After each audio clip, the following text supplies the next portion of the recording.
AP CM Chandrababu Naidu ఈ రోజు Mumbai వెళ్లనున్నారు. Deputy CM Pawan Kalyan పరామర్శించడమే ఆయన పర్యటన ముఖ్య ఉద్దేశం. పవన్ ముంబైలోని కోకిలాబెన్ ధీరుభాయ్ అంబానీ ఆసుపత్రిలో చికిత్స పొందుతున్నారు. శుక్రవారం ఆసుపత్రిలో చేరిన పవన్ కళ్యాణ్ కుడి భుజానికి నిన్న విజయవంతంగా శస్త్రచికిత్స జరిగింది. శస్త్రచికిత్స అనంతరం ఆయన క్రమంగా కోలుకుంటున్నారు. ఆయనకు 2 నెలల విశ్రాంతి అవసరమని డాక్టర్లు సూచించారు.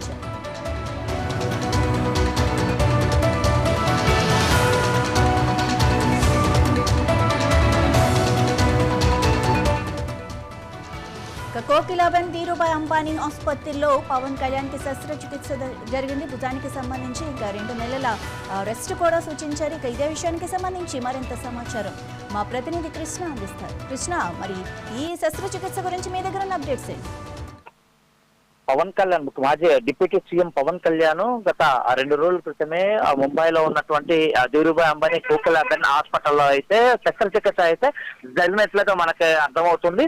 ప్రధానంగా గత కొంతకాలంగా డిప్యూటీ సీఎం ఏదైతే 2 భుజాలకు సంబంధించి రొటేటర్ కప్స్ ప్రాబ్లం ఉండడం వల్ల దీనివల్ల కండరాల్లో తీవ్రమైనటువంటి నొప్పితో గత కొంతకాలంగా అయితే బాధపడుతూనే ఉన్నట్లయితే చూస్తూనే ఉన్నాం. ఈ నేపథ్యంలో అక్కడ ఏదైతే ముంబైలో ఉన్నట్టు కోకిలాబెన్ ఆసుపత్రిలో సంప్రదాయ డాక్టర్ ని కలిసి అక్కడ ఉన్నటువంటి ట్రీట్మెంట్ కి సంబంధించి దాని గురించి పూర్తిగా సమాచారం తెలుసుకున్న నేపథ్యంలో విపరీతమైన నొప్పి ఉంది. ఇది కొంచెం తీవ్ర రూపం దాల్చే ప్రమాదం ఉంది. ఇమ్మీడియట్ గా సర్జరీ చేయాలని డాక్టర్లు సూచించిన నేపథ్యంలో 2 రోజుల క్రితం డిప్యూటీ సీఎం పవన్ కళ్యాణ్ ఆసుపత్రిలో అయితే చేరటం అయితే మనం చూస్తున్నాం. ఈ నేపథ్యంలో 2 భుజాలకు ఉన్నటువంటి ఆ రొటేటర్ కప్స్ ప్రాబ్లం లో ఒక భుజానికి అంటే కుడి భుజానికి ముందుగా అయితే సర్జరీ అయితే నిర్వహించారు. అది విజయవంతంగా అయితే సర్జరీ అయితే జరిగినట్లయితే మనకు అందుతున్న సమాచారం. ప్రధానంగా ఈ యొక్క ఏదైతే మరొక 6 నెలల తర్వాత మళ్ళీ మిగతా ఏదైతే లెఫ్ట్ హ్యాండ్ షోల్డర్ కి సంబంధించిన సర్జరీ చేస్తామో 2 ఒకేసారి చేయటము మంచిది కాదు అని చెప్పేసి కూడా డాక్టర్లు ఇచ్చిన సూచన మేరకు అయితే